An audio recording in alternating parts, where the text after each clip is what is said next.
Em nome do Pai que me criou, do Filho que me resgatou, do Espírito Santo que me santificou, divina vontade. Reina na minha vontade, minha mãe, eu te amo e tu me ama. Dá-me um gole da vontade divina para a minha alma. Me abençoa, Mãe, para que todas as minhas ações sejam feitas diante de vossos olhos maternais. Amém. O nascimento de Jesus no livro do céu.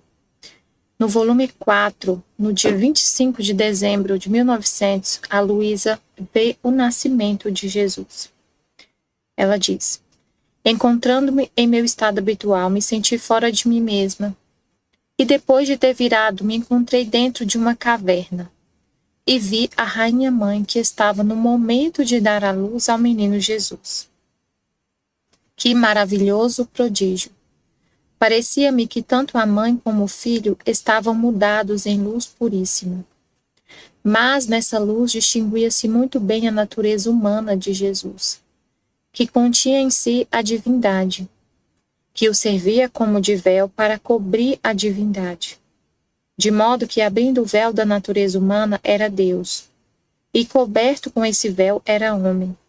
E eis o prodígio dos prodígios, Deus e homem, homem e Deus, que sem deixar o Pai e o Espírito Santo, vem habitar conosco e toma carne humana, porque o verdadeiro amor nunca desune.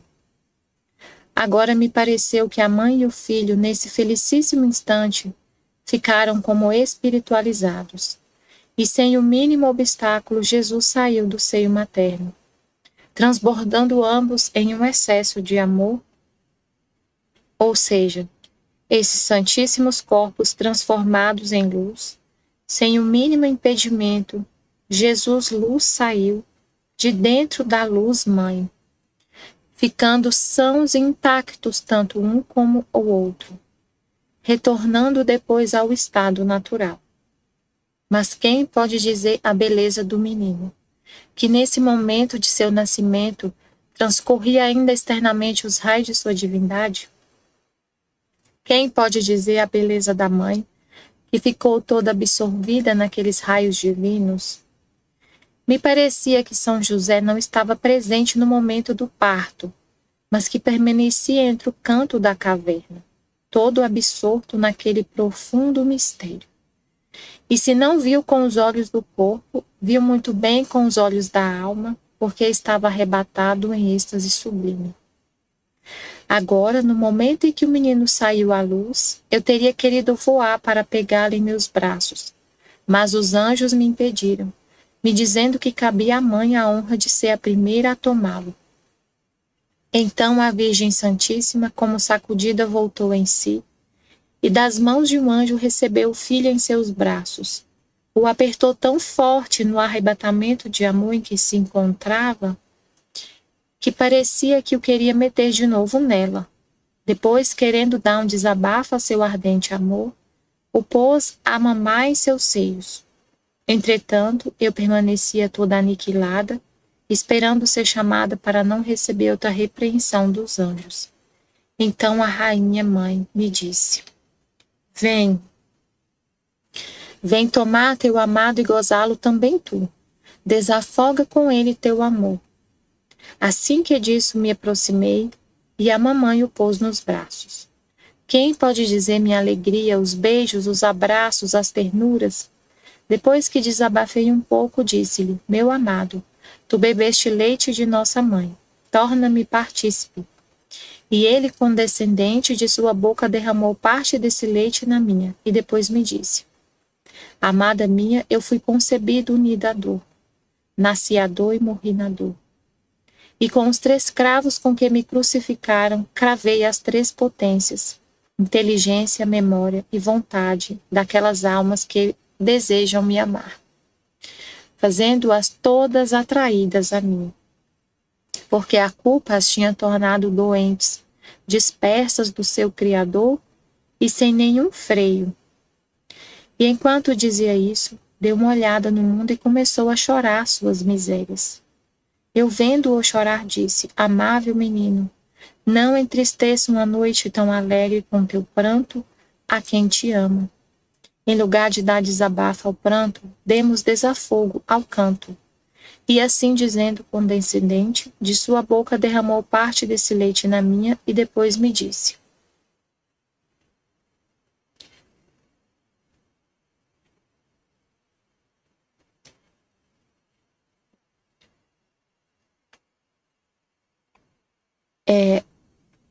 E assim dizendo, comecei a cantar. Jesus distraiu-se ao ouvir-me cantar e deixou de chorar. Ao terminar meu verso, ele cantou o seu, com uma voz tão forte e harmoniosa que todas as demais vozes desapareciam ante sua voz dulcíssima. Depois disso, pedi ao menino Jesus pelo meu confessor, por aqueles que me pertencem e finalmente por todos. E ele parecia todo condescendente. Enquanto eu estava neste estado, desapareceu e eu voltei em mim mesma. No volume 6, 24 de dezembro de 1903, o desejo faz com que Jesus nasça na alma. O mesmo faz o demônio. Esta manhã, encontrando-me no meu estado habitual, veio o menino Jesus, e eu vendo-o muito pequeno, como se acabasse de nascer, disse-lhe: meu querido, qual foi a causa? Quem te fez vir do céu e nascer tão pequeno no mundo? E ele: o amor foi a causa. E não só isto, mas o meu nascimento no tempo foi o desabafo de amor da Santíssima Trindade para com as criaturas. Num desabafo de amor de minha mãe, nasci de seu seio. E num desabafo de amor, renasci nas almas.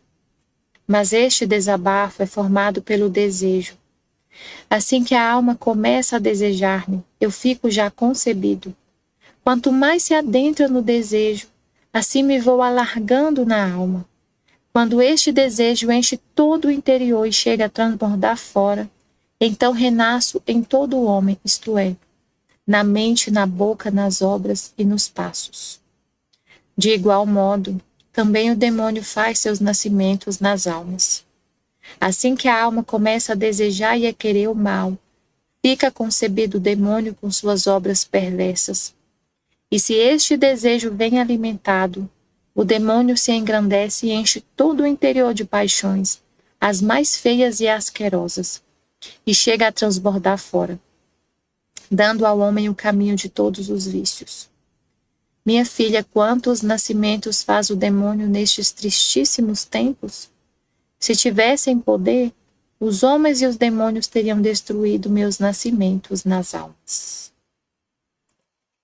No volume 10, 25 de dezembro de 1910, os sacerdotes apegaram-se às famílias, ao interesse, às coisas exteriores. Esta é a necessidade das casas de reunião de sacerdotes. Esta manhã, o bendito Jesus se fazia ver pequeno, mas tão gracioso e belo, que me arrebatava em doce encanto. Depois se tornava mais benévolo, porque com suas pequenas mãozinhas pegava pequenos cravos e me cravava com uma maestria digna só de meu sempre amável Jesus. E depois enchia-me de beijos e de amor, e eu a ele. Depois disso, parecia-me que estava na gruta do meu recém-nascido Jesus. E o meu pequeno Jesus disse-me: minha querida filha, quem veio visitar-me na gruta do meu nascimento? Os pastores foram os primeiros visitantes, os únicos que faziam um ir e vir e me ofereciam dons e coisas deles, e os primeiros que tiveram conhecimento de minha vinda ao mundo, e por consequência os primeiros favorecidos cheios de minha graça. Eis porque escolho sempre pessoas pobres, ignorantes, desprezíveis, e delas faço portentos de graça, porque são sempre as mais dispostas ao ouvir-me, a crer-me sem pôr tantas dificuldades, tantas cavilações, como fazem as pessoas cultas. Depois vieram os magos, mas não se viu nenhum sacerdote. Que dor! Nenhum sacerdote. Enquanto eles deviam ser os primeiros a cortejar-me, porque eles sabiam mais do que todos os demais, segundo as escrituras que estudavam. Sabiam o tempo, o lugar, E era mais fácil vir visitar-me, mas nenhum se moveu. É mais, enquanto eles apontaram para os magos, eles não se moveram, nem se incomodaram em dar um passo para ir em busca de minha vinda. Olha só. Eles sabiam, e eles mostraram para os magos onde o tempo, o lugar, o local, mostrou onde o menino devia nascer, e eles mesmos não foram. Isto foi uma dor para mim, amarguíssima, no meu nascimento, porque naqueles sacerdotes era tanto o apego às riquezas, ao interesse, às famílias e às coisas exteriores, que como resplendores lhes cegava a vista, lhes endurecia o coração e tornava estranha a inteligência para conhecer as verdades mais sagradas, mais certas. E estavam tão preocupados nas coisas baixas da terra que jamais teriam acreditado que um Deus pudesse vir à terra em tanta pobreza e em tanta humilhação. E não só em meu nascimento, mas também no curso de minha vida. Quando fazia os milagres mais estridentes, nenhum me seguiu, mas bem planejaram minha morte e me assassinaram sobre a cruz. É muito triste, né? É muito triste. E aí Jesus está explicando que é por causa do apego à terra, das preocupações com a coisa. A mente fica tão ocupada com as coisas baixas da terra, tão apegado à terra, às riquezas, ao poder, às riquezas, às coisas exteriores, que a mente fica cega para entender as coisas de Deus, para penetrar nas coisas de Deus. E não consegue entender porque quando a pessoa ela é tão apegada com a terra, ela pensa só no poder, no dinheiro, no glamour, ela não consegue entender que Deus, tão poderoso, o Criador de tudo, viria pobre. Não encaixa na cabeça. O que ela pensa, ela tem essa ótica já moldada no esplendor, né? Então ele não consegue entender. Que é o que Jesus falou aqui, ó. Estavam tão preocupados nas coisas baixas da terra que jamais teriam acreditado que um Deus pudesse vir à terra em tanta pobreza e em tanta humilhação. E isso foi a vida toda de Jesus, não só no nascimento. Ele fez os milagres mais estridentes, ressuscitou Lázaro. Foi um milagre assim, estupendo, né? Todos souberam desse milagre. Nenhum seguiu. Mas o contrário, né? Planejaram a morte de Jesus e assassinaram sobre a cruz. E eu, depois de ter usado toda a minha arte para os atrair a mim,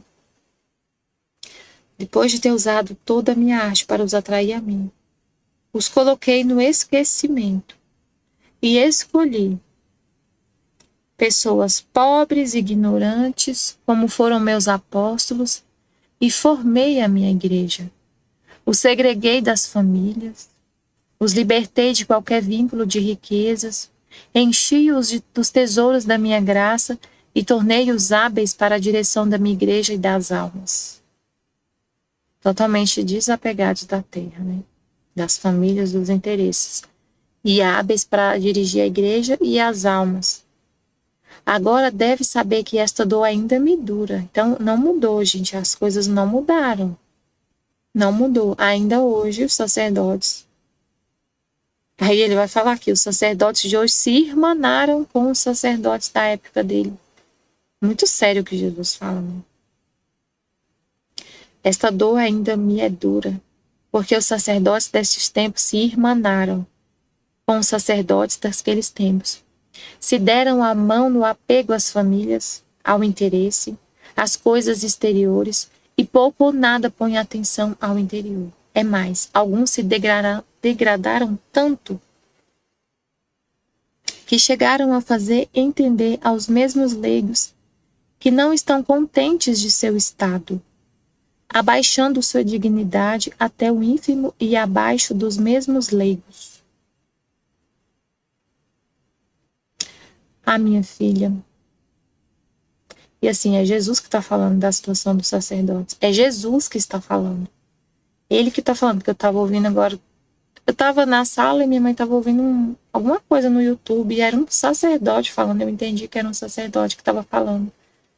Ele falando assim que, assim, no sentido assim, que agora virou assim, as pessoas falando da vida deles, tipo assim, do comportamento deles, que ele que estudou tanto tempo, que ele que desapegou de tudo, que ele que fica, que ele que fez isso, que fez aquilo, e que agora que as pessoas ficam falando do comportamento deles, da vida sexual deles e não sei o que. Tipo assim, que deu a entender assim, que ele tava falando assim, eu fiz o sacrifício de estudar tanto tempo para servir o povo, agora ninguém pode falar nada. Não sei, mais ou menos assim. Então, mas é Jesus que fala. Então, aqui é Jesus que está falando da situação deles. É Jesus que está falando. E eu vou falar o que Jesus está falando. Você é um papagaio de Jesus. É Jesus que está falando da situação dos sacerdotes. E ele fala da situação dos sacerdotes da época dele, que era totalmente apegados aos interesses, à riqueza, ao poder, às famílias, ao dinheiro. E nenhum visitou Jesus, nenhum foi ver o nascimento de Jesus. Eles indicaram o caminho, mas eles mesmos não foram. Eles indicaram, porque eles estudam, sabem tudo. E hoje acontece a mesma coisa, né? Eles indicam o caminho. Indicam, falam do que eles estudou, como ele falou, eu estudei tanto tempo, ele fala, ele indica o caminho, mas ele mesmo não vai. Ele indica o caminho, mas ele mesmo não vai. Muitos não vão, e Jesus que está falando que hoje continua do mesmo jeito, que os de hoje se irmanaram, tá seguindo o exemplo dos fariseus, dos da época de Jesus, que estavam apegados e que quase não colocam atenção ao interior, mas as coisas de Deus, as coisas espirituais, mas as coisas da terra. Estão tão apegados com as coisas da terra que não enxergam o que está acontecendo no mundo espiritual. E o que está acontecendo no mundo espiritual? O reino da divina vontade. Jesus está falando aqui, falando na terra, e eles não estão ouvindo. Por quê? Porque estão apegados com as coisas da terra. Não enxergam o que está acontecendo. Jesus nasceu. Quando Jesus nasceu, eles não foram. E aí o reino aconteceu. Deus pronunciou o terceiro fiat. O reino da divina vontade. Deus já falou, já tem mais de 100 anos. E muitos não perceberam. Por que não perceberam? Porque não ouvem. Né? Por causa do apego às coisas exteriores. E pouco ou nada põe atenção ao interior.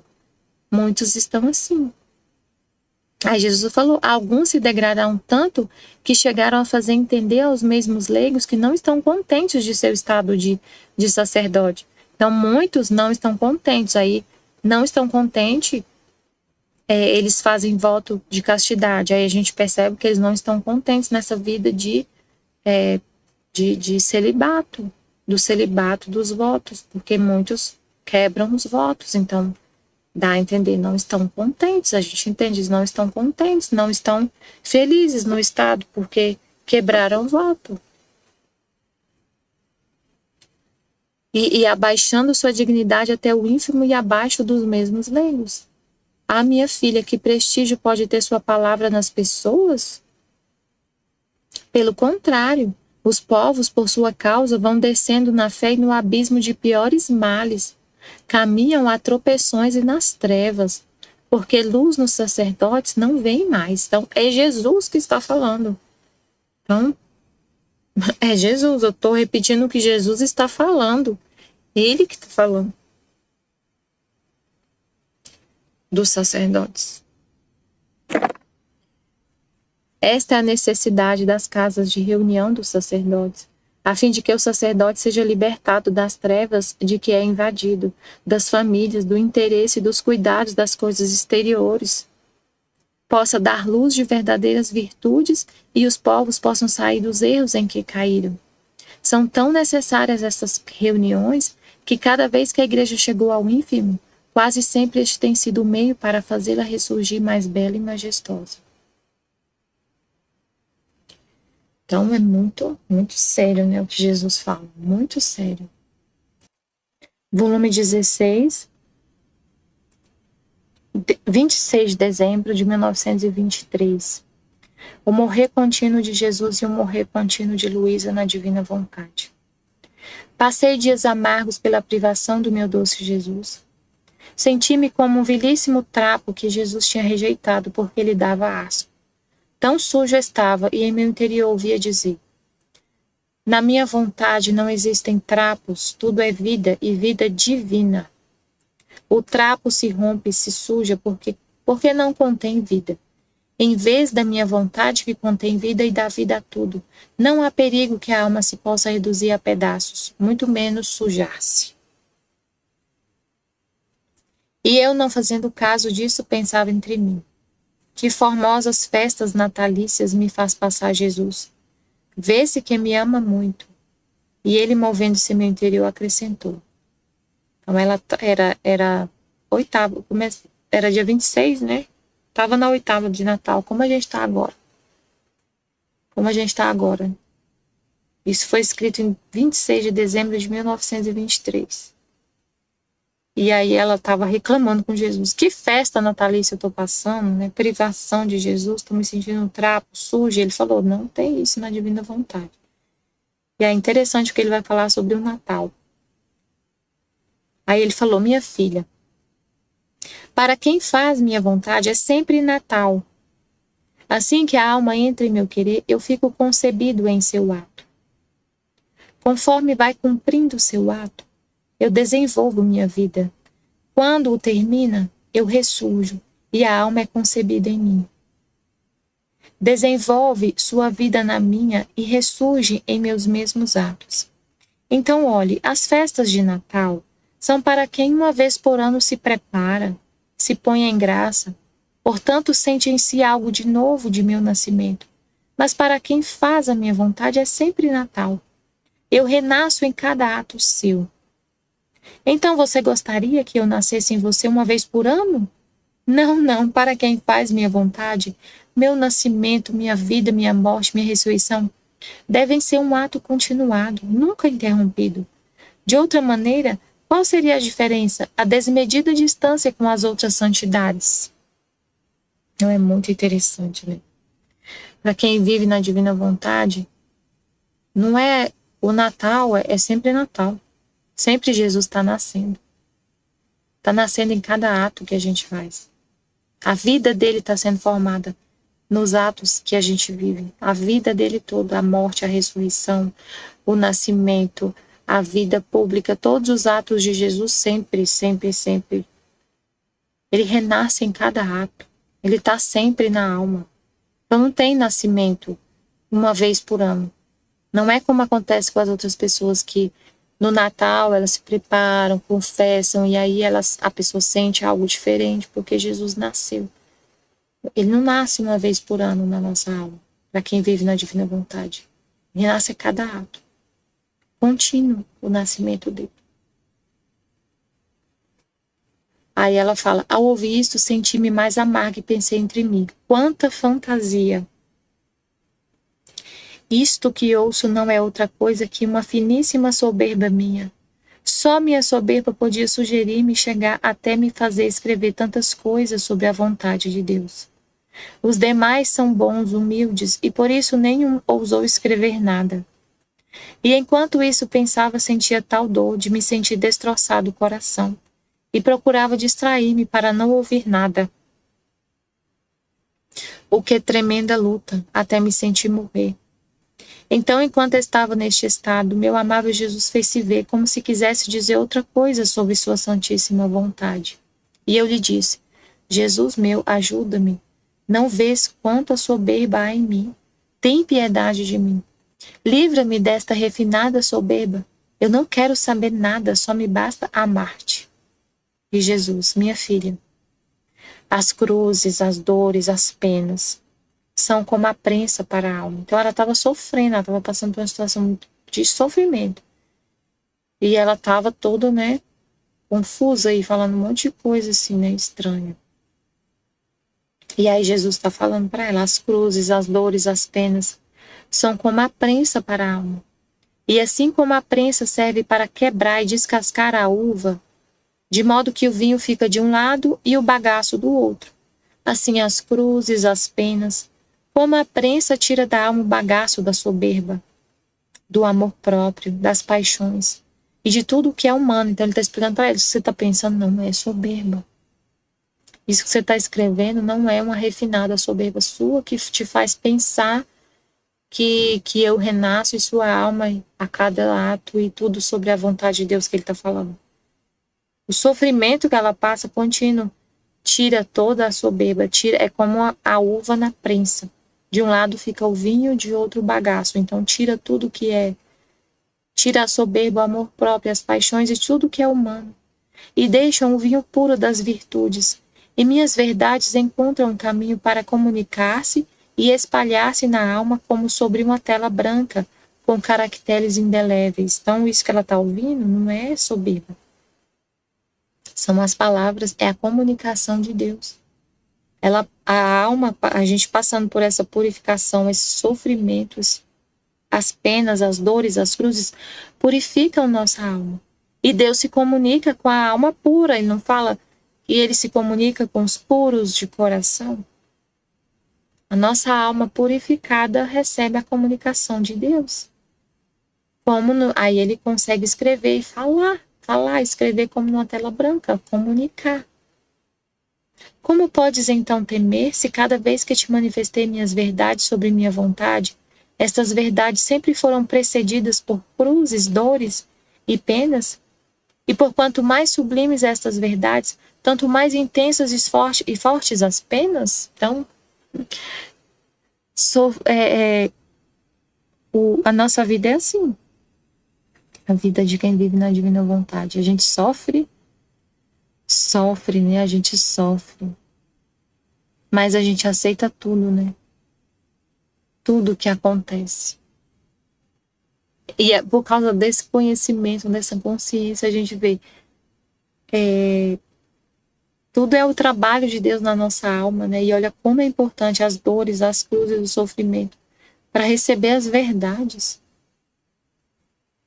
As verdades são precedidas de dores para nos purificar.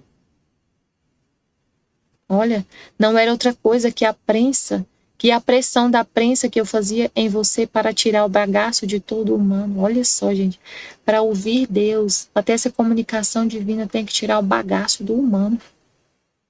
Tirar o bagaço do humano, o amor próprio. O que é esse bagaço do humano? Ele falou, amor próprio, paixões, tudo que é humano, soberba, amor próprio, paixões, a vontade humana, que é a chave de tudo isso, né? Então tem que purificar, tem que morrer para si mesmo. E a morte é dor, é sacrifício, é cruz para ouvir ele. Não era outra coisa que a pressão da prensa que eu fazia em você para tirar o bagaço de todo humano. Era mais interesse meu que teu. Que minhas verdades não ficassem mescladas com o bagaço das paixões humanas. E ela disse, meu Jesus, perdoa-me se te disser que és tu mesma a causa dos meus temores. Se você não me deixasse, se não escondesse e me privasse de ti, em mim não haveria lugar para fazer levantar esses medos. Quem sabe, Jesus, você me faz morrer, mas com morte cruel e dupla morte, porque eu não estou morrendo. Se eu pudesse provar a morte e morrer, como seria doce para mim. Jesus, te digo, não posso mais, leva-me contigo, ou fica comigo. Agora, enquanto dizia isto, meu amável Jesus apertava-me aos seus braços, e com as suas mãos, como se desse uma corda, eu ficava como posta debaixo de uma prensa, espremida, triturada. Eu mesma não sei dizer o que sentia em mim de dor. Sabe só ele que me fazia sofrer. Depois me disse, filha querida do meu querer, Olha dentro de mim como a minha vontade suprema não concedeu nem sequer um respiro de vida à vontade humana da minha humanidade. Então, olha só. Ele purifica a gente disso, para a nossa vontade humana não ter um respiro de vida. Para a gente morrer para a nossa vontade o tempo todo. Essa é a prensa, né? Morrer para a nossa vontade humana o tempo todo. Então ele quer que a gente fique igual a ele. Ele falou, olha dentro de mim. Minha vontade suprema não concedeu nem sequer um respiro de vida à vontade humana de minha humanidade. Se bem santa, a vontade humana da humanidade dele santa, mas não deu nem um respiro de vida. Mas nem mesmo isto me foi concedido. Devia estar sob a pressão, mais que de uma prensa, de uma vontade divina, infinita, interminável, que se constituía a vida de cada batida do meu coração, palavra e ato. E minha pequena vontade humana morria em cada batida, respiro, ato, palavra. Então a nossa vontade humana tem que morrer também o tempo todo, em cada batida do nosso coração. Em cada ato que a gente fizer, nossa vontade humana tem que estar morta. Não ter um respiro de vida, só a vontade divina ter o respiro de vida. Mas morria em realidade, sentia de fato a morte porque jamais teve vida. Tinha a minha vontade humana só para fazê-la morrer continuamente. Nossa vida tem que ser assim. Ter a nossa vontade humana só para ela morrer continuamente, igualzinho Jesus. Tinha a minha vontade humana só para fazê-la morrer continuamente. E embora isto tenha sido uma grande honra para a minha humanidade, foi o maior dos portentos. A cada morte de minha vontade humana, esta era substituída por uma vida de vontade divina. Mas o morrer continuamente foi o maior, o mais duro, o mais agudo e doloroso martírio da minha humanidade. Acontece a mesma coisa com a gente. É isso que ele quer, né? A nossa vontade humana morrendo continuamente tem a grande honra de ser substituída por uma vida de vontade divina. Você morre para a sua e recebe e fica com a divina. Oh, como as penas de minha paixão são diminuídas ante este meu contínuo morrer. E só com isto eu completava a perfeita glória de meu Pai Celestial. E o amava com um amor que supera qualquer outro amor por todas as criaturas. Morrer, sofrer, fazer alguma coisa grande alguma vez, a intervalos, não é grande coisa. Também os santos, os bons e as outras criaturas têm feito. Sofreram, têm morto, mas como não foi um sofrer, um obrar e um morrer contínuo, não constitui nem perfeita glória ao Pai, nem redenção que se possa estender a todos. Por isso, minha filha recém-nascida e meu querer eterno, olha um pouco onde seu Jesus te chama. Ele quer exatamente que a gente viva essa vida dele. Olha um pouco onde ele te chama. Te quer sob a prensa de minha vontade divina, para que teu querer receba morte contínua, como minha vontade humana. De outra maneira, não poderia eu fazer surgir a época nova, que meu querer venha a reinar na terra. É necessário o ato contínuo, as penas, as mortes, para poder arrebatar o céu. Arrebatar do céu, fiat voluntas tu. Atenta, minha filha, não atentes para os outros, nem para os meus outros santos, nem ao modo como me comportei com eles, pois te faz despertar assombro pelo modo como eu me comporto contigo. Com eles queria fazer uma coisa, contigo é outra coisa muito diferente. Então a gente não pode se comparar com os outros santos. E ela estava se comparando, né? Ah, os outros são assim, são isso, são aquilo. E ele não se compare, porque o que eu quero fazer com você é totalmente diferente do que eu fiz com eles. E com a gente é a mesma coisa. A gente não pode se comparar. Não olhe para os outros, nem para os meus outros santos. Olha, gente. Não atente para os outros, nem para os outros santos, nem ao modo como me comportei com eles. Não vai ser igual, porque ele quer fazer coisas diferentes. É santidade divina. Muito importante. E enquanto dizia isso, tomava a forma de crucifixo e apoiava a sua testa sobre a minha, estendendo-se sobre toda a minha pessoa. E eu ficava sob sua pressão e todo em poder de sua vontade.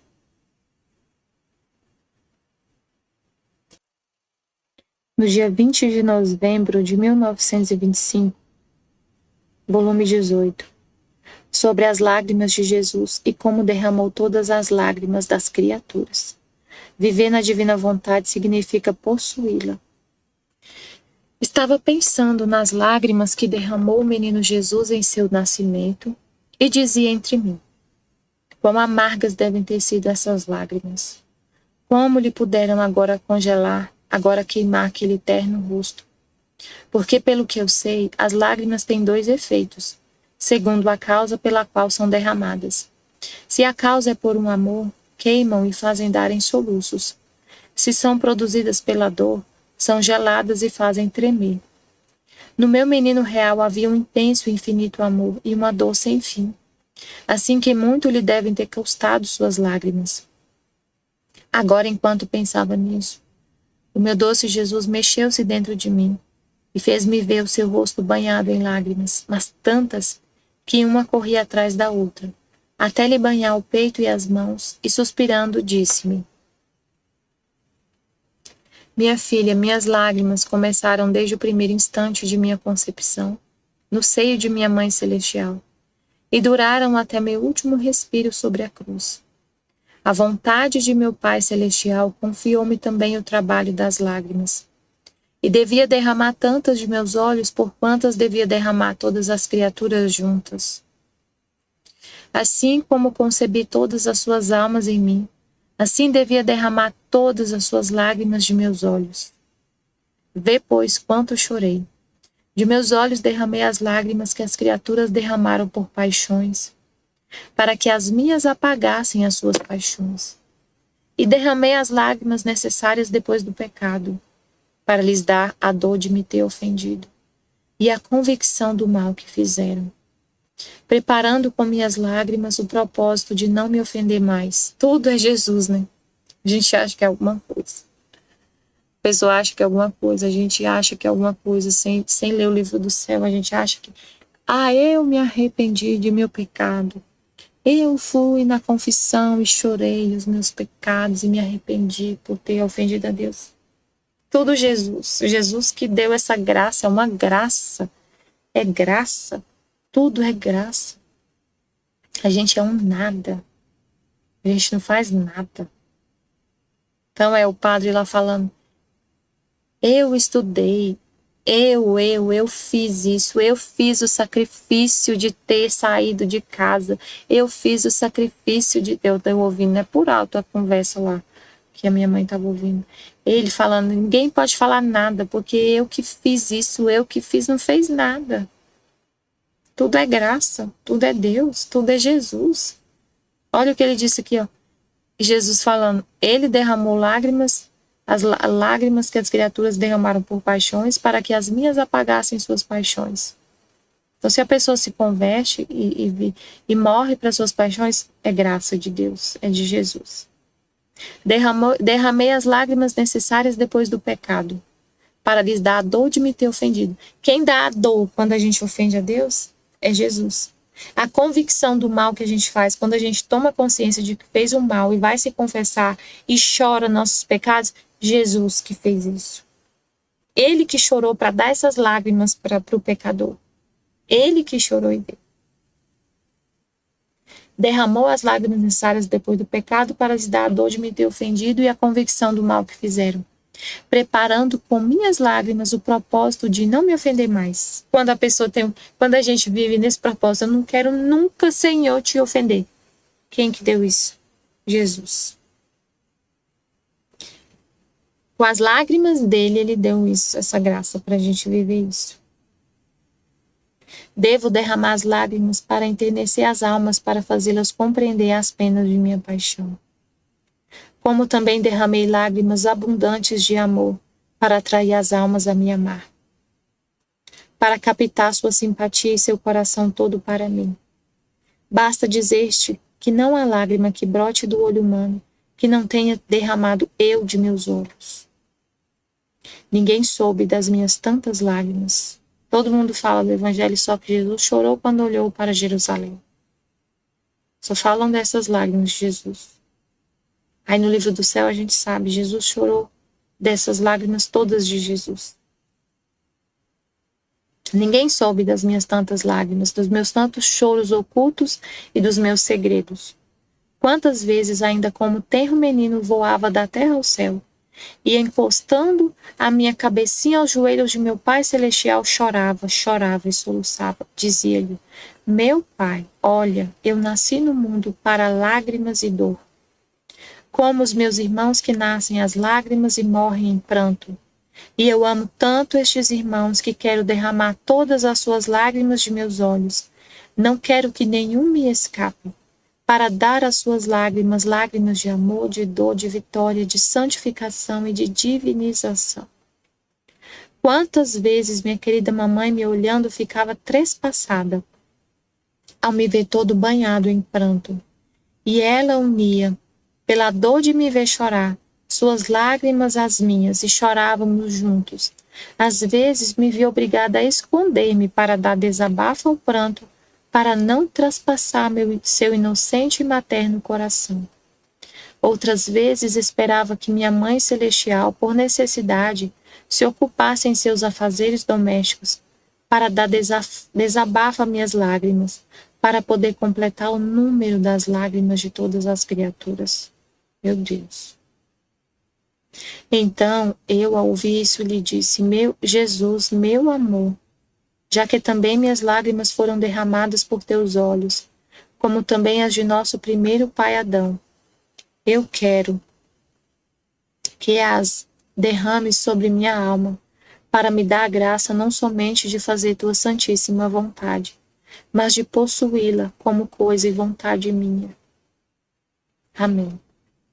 Então Jesus sacudia a cabeça, e do seu rosto corriam as lágrimas sobre minha pobre alma, e acrescentou: filha de meu querer, certamente que derramei tuas lágrimas e as de todos nós. Então a gente pode pedir também para Jesus essa graça de fazer somente a vontade dele. De fazer somente a vontade dele, de possuí-la como coisa e vontade nossa. E ele responde: filha de meu querer, certamente que derramei tuas lágrimas, para que, passando por meus olhos as tuas, pudesse te dar o grande dom de minha vontade. O que Adão não pôde receber com suas lágrimas, apesar de que passaram por meus olhos, podes receber tu, porque Adão, antes de que pecasse, possuía minha vontade. E com a possessão de minha vontade, na semelhança crescente de seu Criador, e crescia tanto que formava o encanto de todo o céu, e todos se sentiam honrados em servi-lo. Depois do pecado, perdeu a possessão de meu querer. E apesar de ter chorado sua culpa e não ter pecado mais, pôde fazer minha vontade, mas não possuí-la, porque faltava o divino ofendido que devia formar um novo enxerto divino entre a criatura e o Criador, para poder cruzar de novo os limites das possessões do eterno querer. Olha que interessante nessa revelação. Adão, depois da culpa, chorou muito e não pecou mais. Olha o que Jesus fala de Adão, né? Ele chorou muito a culpa e não pecou mais. Apesar de ter chorado sua culpa e não ter pecado mais, pôde fazer minha vontade. Ele viveu fazendo a vontade. Depois do pecado, Adão não pecou mais e viveu fazendo a vontade de Deus, mas não possuía a vontade de Deus. Tinha que ter o divino ofendido, tinha que ter Jesus para redimir. Tinha que vir o Redentor, Jesus, para poder enxertar de novo a divina vontade, né? Para fazer o novo enxerto divino entre a criatura e o Criador, para poder cruzar de novo os limites das possessões do eterno querer. Então ele só viveu fazendo, não tinha posse. Para ter a posse tinha que vir a redenção por meio de Cristo, de Jesus. Este enxerto foi feito por mim, Verbo eterno, depois de 4.000 anos, e Adão até então havia passado aos limiares da eternidade. Mas apesar deste enxerto divino feito por mim com lágrimas, suspiros e penas inauditas, quantos se reduzem à condição de Adão depois do pecado, a só fazer minha vontade? Outros não a querem conhecer. Outros se rebelam a ela. Só quem vive em minha vontade eleva-se ao estado de Adão inocente antes de cair em pecado, porque há uma grande distância entre quem faz a minha vontade e entre aqueles que a possuem. Há uma distância entre Adão inocente e Adão depois do pecado. Mas é interessante pensar, Adão depois do pecado, ele não pecou mais. E ele viveu fazendo a vontade de Deus. Mas aí Jesus veio para unir de novo o Criador e a criatura, enxertar de novo. A gente poder viver no estado de Adão inocente antes do pecado. Vivendo na possessão da divina vontade. E Jesus, com penas inauditas, alcançou isso, para a gente viver isso, o estado de Adão inocente antes do pecado. E ele chorou, né? Todo esse sacrifício, e muitos ainda vivem como Adão culpado depois do pecado. Viver só fazendo a vontade de Deus. Outros não querem conhecer a vontade de Deus, nem faz, e se revoltam, vivem em oposição à vontade de Deus. É muito triste. E eu, vindo à terra, devia agir como Deus. Cumprir em toda a obra do homem, elevá-la ao ponto primeiro de sua origem, dando-lhe a posse da minha vontade. E enquanto muitos se servem da minha vinda apenas como remédio para a sua salvação, e portanto tomam a minha vontade como remédio, como força e como antídoto para não ir para o inferno, eu esperarei ainda, a fim de que surjam as almas que a tomem como vida, e não só como remédio para não ir para o inferno. Jesus quer que a gente tome a vontade dele como vida, que tenha posse dela. E não só que tenha ela como um remédio para não ir para o inferno. Eu esperarei ainda, a fim de que surjam as almas que a tomem como vida, e com fazê-la conhecer, tomem posse dela. Como que toma posse da divina vontade? Conhecendo. E assim completarei a obra da minha vinda à terra, e terá o fruto, o enxerto divino formado de novo com a criatura. E minhas lágrimas se transformarão em sorrisos celestiais e divinas para mim e para elas. Que lindo. No dia 25 de novembro de 1926, 25 de dezembro de 1926, volume 20. Como o menino Jesus se fez ver apenas nascido a sua mãe. Luz que exala o menino, que dava a todos o anúncio e a saudação da sua chegada à terra. Diferença entre a gruta e a prisão da paixão. Estava com ânsia esperando o menino Jesus, e depois de muitos suspiros finalmente veio, e lançando-se como um pequeno menino em meus braços, me disse: minha filha, queres ver como me viu minha inseparável mãe quando saí do seio materno? Olhe para mim e veja. Então, como que ele vai falar como, assim que ele nasceu, como que a mãe dele o viu, assim que ele saiu do seio dela.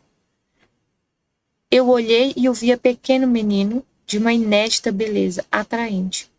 De toda a sua pequena humanidade, dos olhos, da boca, das mãos e dos pés, saíam raios brilhantíssimos de luz, que não só envolviam a ele, mas sim que se alongavam tanto de poder ferir cada coração de criatura, como para lhes dar a primeira saudação de sua vinda à terra.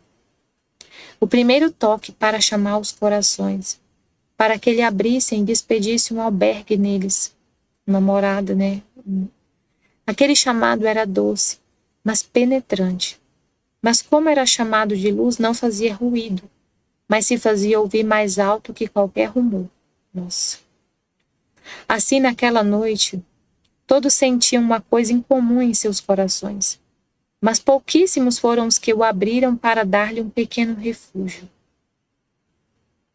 E o terno infante, não sentindo-se correspondido na saudação, então teve mesmo um ato assim, né, de Deus, de tocar os corações no dia do nascimento de Jesus, de todos, das almas, né? Mas ele não sentiu a correspondência. E o terno infante, não sentindo-se correspondido na saudação, nem abrindo os corações diante de seus repetidos chamados, começou seu pranto com os lábios lívidos e trêmulos pelo frio, soluçava, gemia e suspirava. Mas enquanto a luz que saía dele fazia tudo isto com as criaturas, recebendo as primeiras recusas, com sua mãe celestial, logo que saiu de seu seio, se lançou em seus braços maternos para lhe dar o primeiro abraço, o primeiro beijo.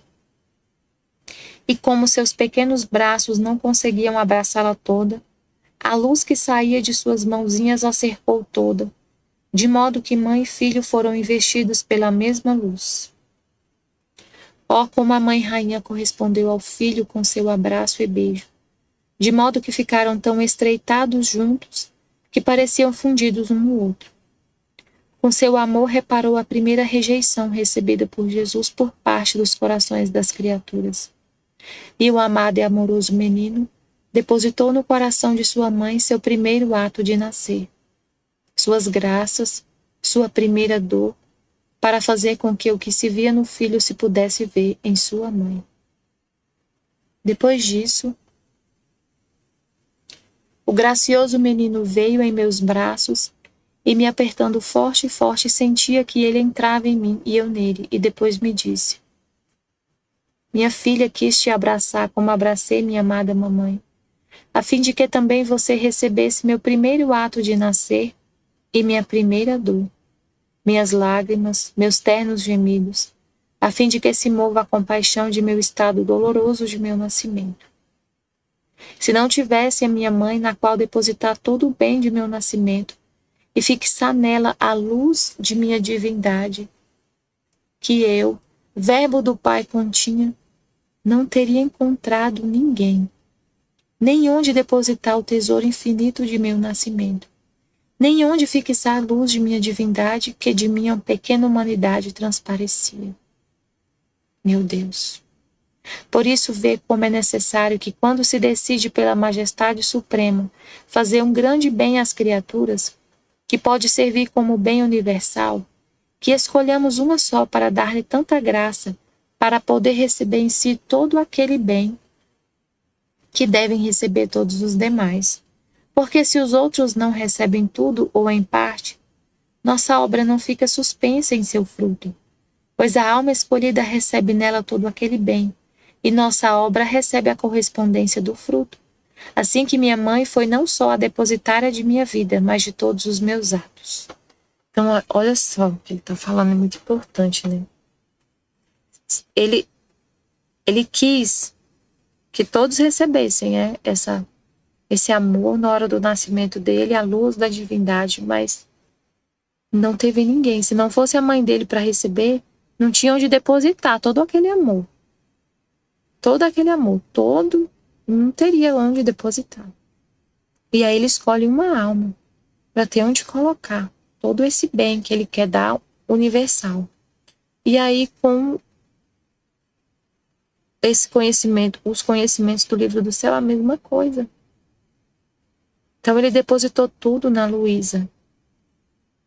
E aí ele tem onde colocar, teve onde colocar todo esse amor, toda essa luz, todos esses conhecimentos. E a gente toma a partir dela. Por isso, em todos os meus atos, primeiro via se podia depositar neles e depois os fazia. Ele tem onde quem corresponder, quem receber esse amor todo, antes dele fazer um ato. Assim que nela depositei minhas lágrimas, meus gemidos, o frio e as penas que sofri.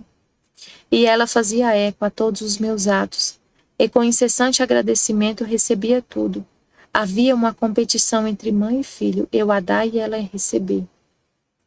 Nesta minha pequena humanidade, ao fazer sua primeira entrada sobre a terra, minha divindade que transformasse fora dela, para girar por toda parte e fazer a primeira visita sensível a toda a criação.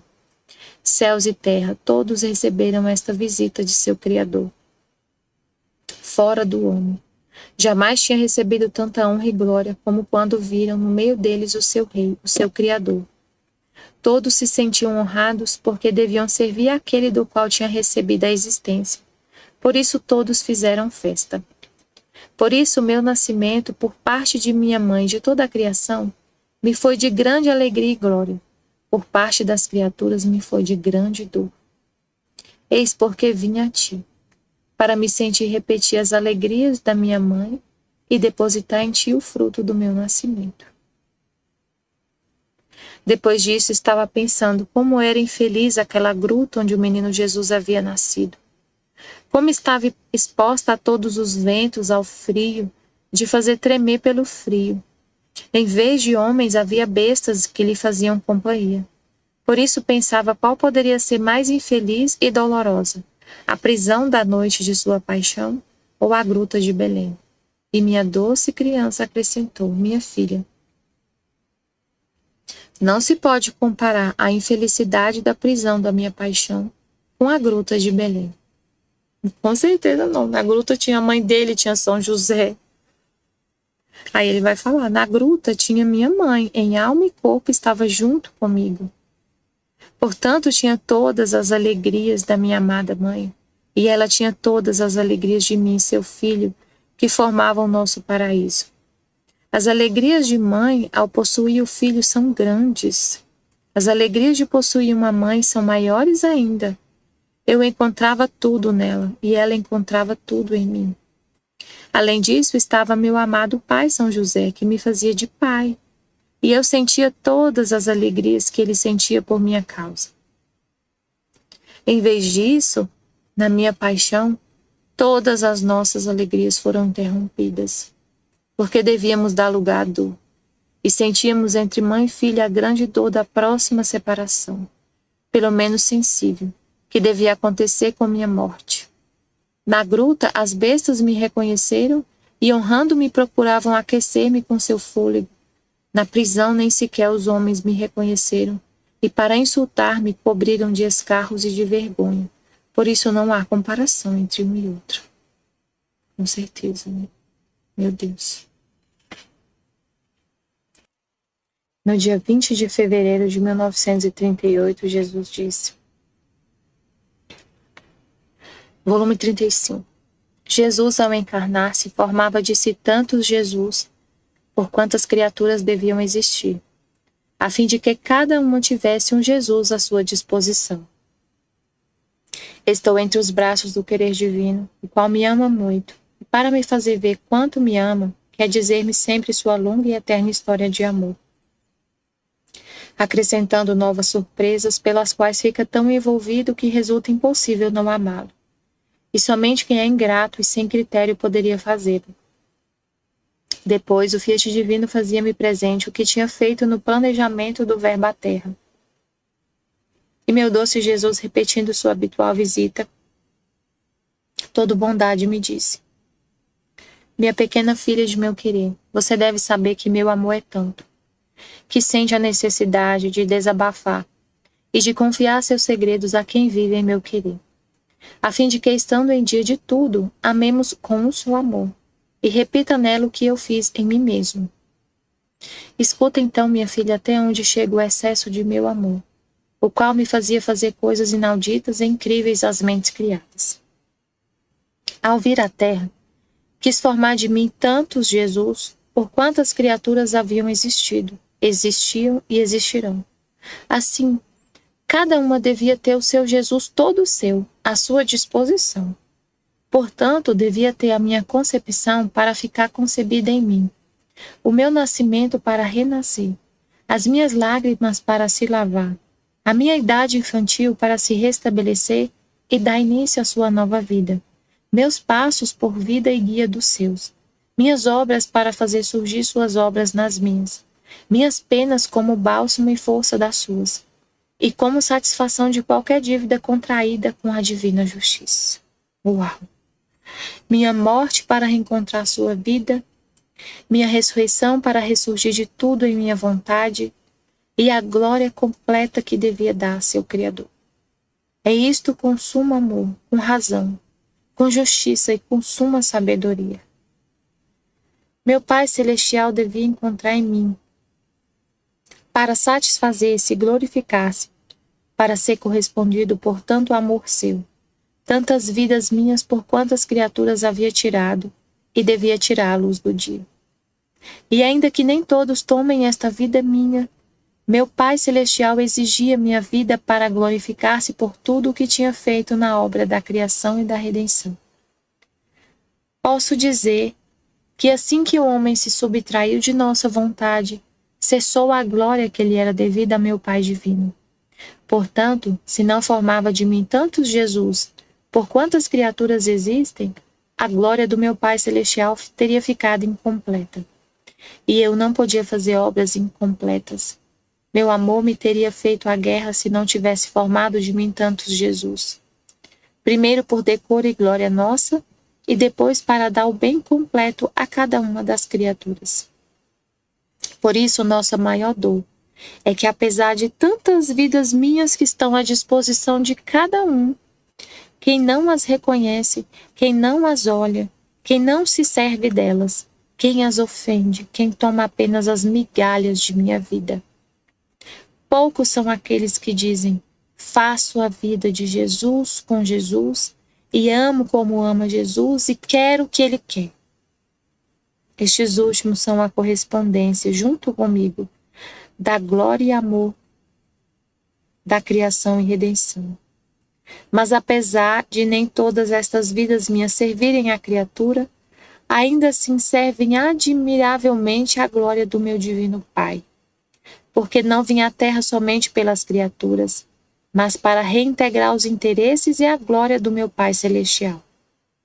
Oh, se você pudesse ver como belo cortejo formam tantas vidas minhas em torno de nossa divindade.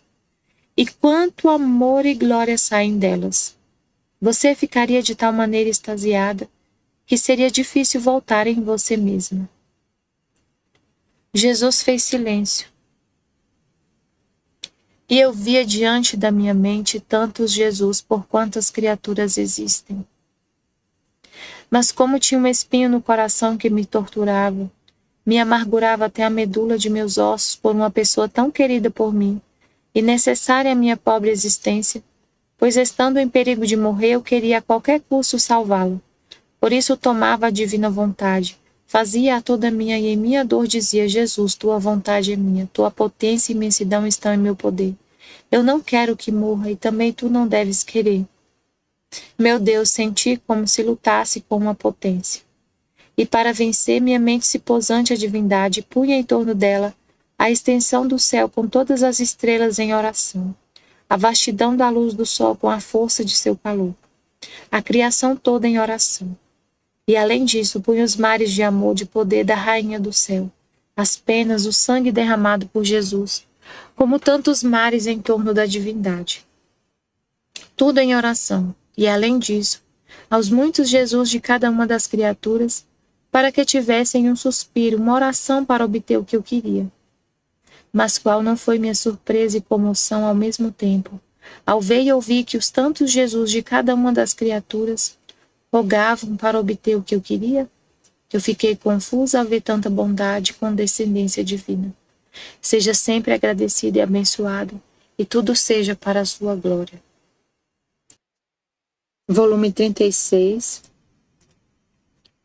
25 de dezembro de 1938. A descida do Verbo. Como é fácil fazer nascer Jesus, contanto que se viva em seu querer. O paraíso que a Rainha do Céu fez encontrar na terra seu pequeno Jesus. A minha pobre mente continua seu caminho no querer divino. E ó, como ele se sente feliz ao ver que sua pequena recém-nascida vai em busca de seus atos, para conhecê-los, beijá-los, adorá-los, fazê-los seus e dizer: quanto me amaste. Depois me detive no descer do Verbo à terra. E eu o compadeci ao vê-lo sozinho. E meu doce Jesus, com uma ternura indescritível me surpreendendo, disse: minha filha amadíssima, tu te equivocas. A solidão foi por parte da ingratidão humana.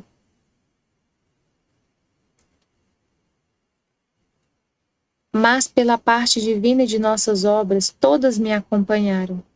Não me deixaram jamais só. É mais, deve saber que junto comigo desceram o Pai e o Espírito Santo. Enquanto eu estava com eles no céu, eles desceram comigo à terra. Nós somos inseparáveis. E ainda que nós mesmos quiséssemos, não podemos nos separar. Ao mais nos bilocamos. E enquanto temos nosso trono no céu, formamos nosso trono na terra, mas nos separar jamais. No descer sobre a terra, o Verbo tomou a parte atuante, mas sempre concomitantes o Pai e o Espírito. No ato em que desci do céu, todos se moveram para fazer-me cortejo e para dar-me as honras a mim devidas. Me cortejou o céu com todas as suas estrelas, dando-me as honras de minha imutabilidade, de meu amor que jamais termina.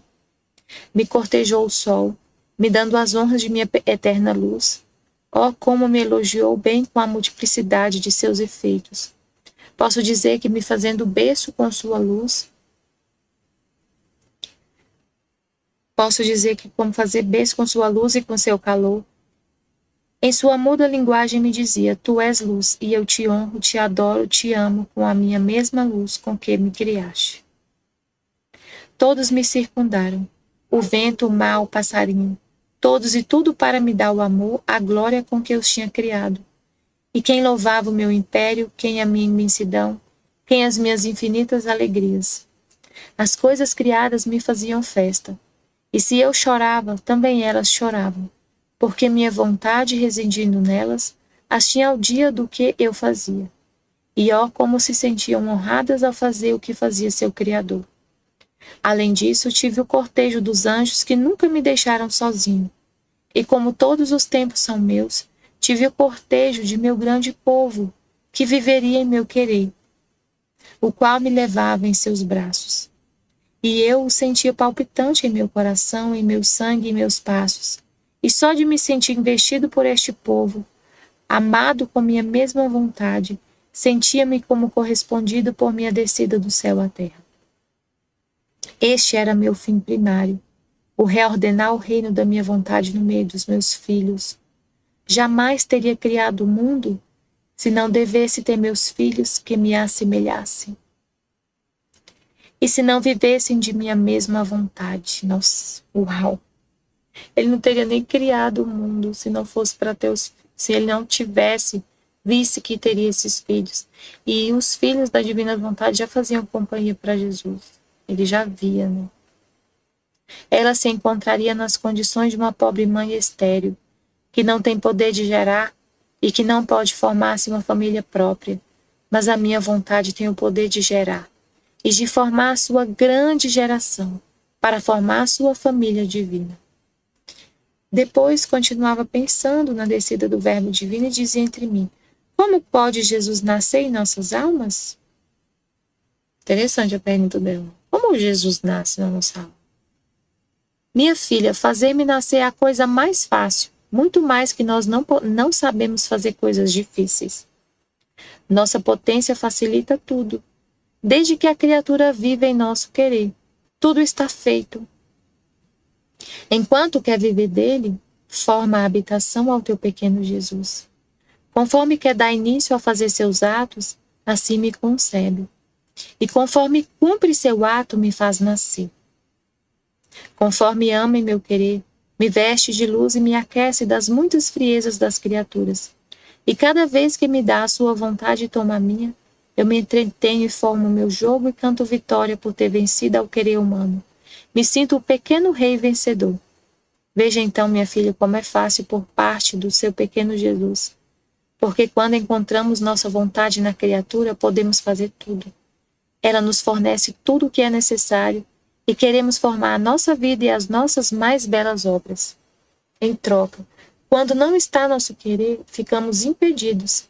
Onde nos falta o amor, onde a santidade, onde a potência, onde a pureza e tudo o que é necessário para renascer e formar nossa vida neles. Por isso, o tudo está por parte das criaturas, porque por nossa parte nos colocamos à sua disposição. Uau! O tudo está por parte das criaturas, porque pela parte de Deus ele já quer, né? Ele está à nossa disposição. Está à nossa disposição. Por isso, tudo está por parte das criaturas, que a gente queira, que a gente corresponda e queira realmente, porque por nossa parte nos colocamos à sua disposição. Além disso, em meu nascimento, minha Mãe Divina me formou uma bela surpresa. Com seus atos, com seu amor, com a vida de minha vontade que possuía, formou meu paraíso na terra. Não fazia outra coisa que entrelaçar com seu amor toda a criação. e onde estendia mares de beleza para fazer-me gozar nossas belezas divinas, dentro das quais resplandecia sua beleza, como era bela minha mamãe. Ao encontrá-la em toda a criação, me fazia gozar sua beleza e a beleza de suas ações, onde estendia seu mar de amor para fazer-me sentir que em todas as coisas me amava, e encontrava meu paraíso de amor nela, e me felicitava e alegrava nos mares de amor de minha mamãe. Agora, em meu querer, formava as músicas mais belas, os concertos mais deliciosos, a fim de que seu pequeno Jesus não faltasse às músicas da pátria celestial. Em tudo pensou minha mamãe, a fim de que não me faltasse nada das alegrias do paraíso deixado. Não fazia outra coisa em todos seus atos que formar alegrias para me tornar feliz. Só apoiando-me sob seu coração sentia tais harmonias e contentamentos que me sentia arrebatado. Minha amada mamãe, ao viver em meu querer, tomava em seu colo o paraíso e o fazia gozar o seu filho. E todas as suas ações não serviam para outra coisa senão fazer-me feliz e duplicar o meu paraíso na terra. Agora, minha filha, você não sabe outra surpresa. Quem vive em meu querer é inseparável de mim. E cada vez que eu renascer, renasce junto comigo, assim que jamais estou sozinho. A esta criatura faço renascer junto comigo a vida divina. Renasce ao novo amor, à nova santidade, à nova beleza. Renasce nos conhecimentos do seu Criador. Renasce em todos os nossos atos. Aliás, em cada ato que faz, me chama a renascer e forma um novo paraíso ao seu Jesus. E eu a faço renascer junto comigo para torná-la feliz. Fazer feliz a quem vive junto comigo é uma de minhas maiores alegrias. Por isso, seja atenta a viver em meu querer, se quiser me fazer feliz. Se queres que em teus atos encontre meu paraíso na terra. E eu pensarei em te fazer gozar o oceano de minhas alegrias e felicidade. Nos tornaremos felizes mutuamente.